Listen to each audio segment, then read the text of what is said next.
Guys, welcome back to multi dimensional approach. आज का हमारा वीडियो एक इंट्रोडक्शन वीडियो है ऑन फंडामेंटल राइट। इस वीडियो में हम फंडामेंटल राइट से रिलेटेड जितने भी इंपॉर्टेंट पॉइंट्स हैं सभी को वन बाय वन डिस्कस करेंगे। ऑलराइट, तो वीडियो स्टार्ट करते हैं। फर्स्ट पॉइंट जो है that part 3 of our Indian constitution deals with fundamental right. हमारे भारतीय संविधान का हिस्सा 3 जो है वो मौलिक अधिकार को डील करता है and article 12 to 35 comes under it. Alright, a fundamental right as a privilege अगर आप समझे तो privilege is something that can be given और taken away and is considered to be a special opportunities and advantage which is available to a certain people, whereas right is something that cannot be legally denied। अधिकार एक ऐसी चीज़ है जिससे आप इनकार नहीं कर सकते हो और प्रिविलेज जो है वो सिर्फ सर्टेन लोगों को ही दी जाती है। फॉर एग्जाम्पल में अगर आप पार्लियामेंट्री प्रिविलेज की बात करें हम, तो पार्लियामेंट्री प्रिविलेज जो है सिर्फ लेजिस्लेटिव मेंबर्स को ही दी गई है। However fundamental right is granted by our constitution to all its citizens and in some special cases non citizens as well. तो फंडामेंटल राइट जो है वो भारत के हर एक नागरिकों को दी गई है और कुछ स्पेशल केसेस में नॉन सिटीजन्स को भी दी गई है।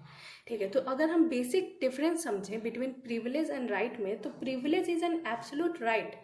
There is no reasonable restrictions. However, fundamental right is guided by some reasonable restrictions. Somewhere these reasonable restrictions is also needed and essential because without any limitations it can create a problematic situation for us. For example, hate speech in the name of freedom of expression. So that's why these reasonable restrictions is also essential.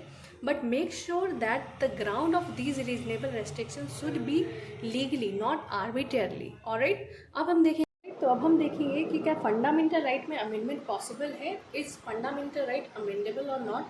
ठीक है, तो ये जो controversy था वो 1951 के शंकरी प्रसाद case से 1973 के केशवानंद भारती केस तक चला था। ठीक है, और जो 1973 का केशवानंद भारती केस था उसमें सुप्रीम कोर्ट का यह फाइनल वर्डिक्ट आया था that amendment is possible without intervening with its basic structures. हम संशोधन कर सकते हैं लेकिन इसके बेसिक स्ट्रक्चर्स में किसी तरीके का भी कोई चेंज नहीं किया जा सकता है। तो जो निष्कर्ष निकला that fundamental right is amendable by the parliament through article 368 but its basic structures must be intact।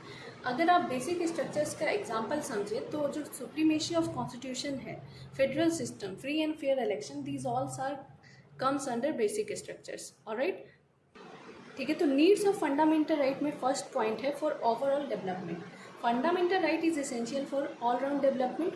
For example, it is used for the fulfillments of political needs, social needs, cultural needs and spiritual needs।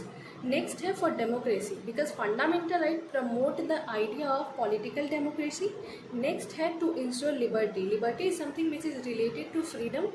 the term liberty is used against imprisonment and slavery।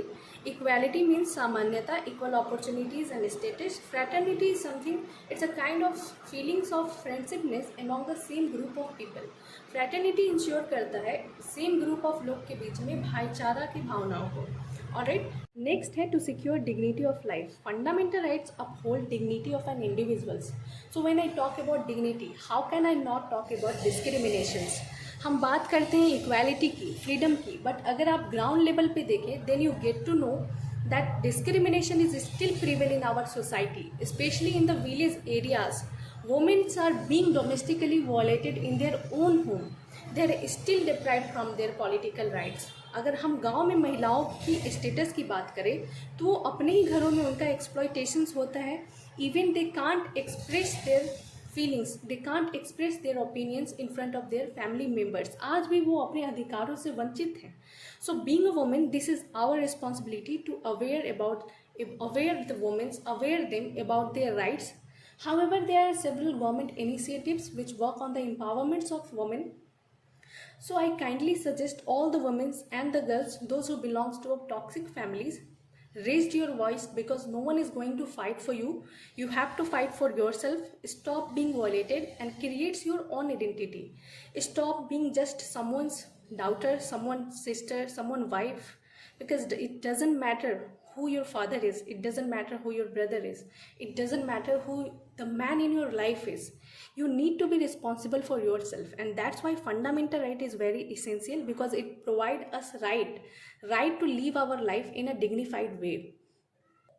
Alright, तो अब हम देखेंगे जो fundamental right है उसका nature state के against में negative है, because it reduces the power of state, it's a protections of right against draconian laws of state.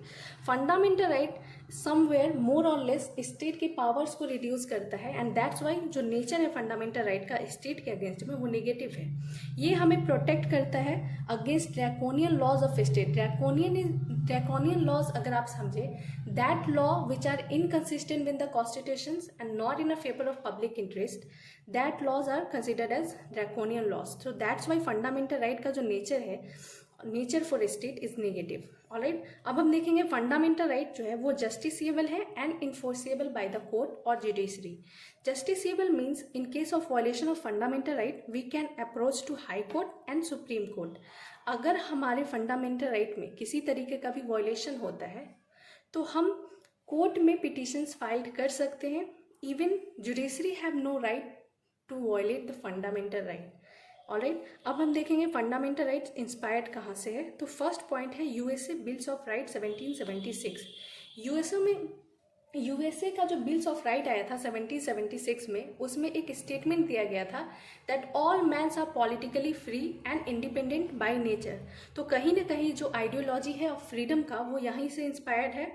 Second है चार्टर्स ऑफ यूएनओ। चार्टर्स एक तरीके का ऑथराइजेशन लेटर होता है, and UNO stand for United nation organisations. तो जो charter आया था यूएनओ का 1945 में, वहाँ पे भी फ्रीडम की बात की गई थी।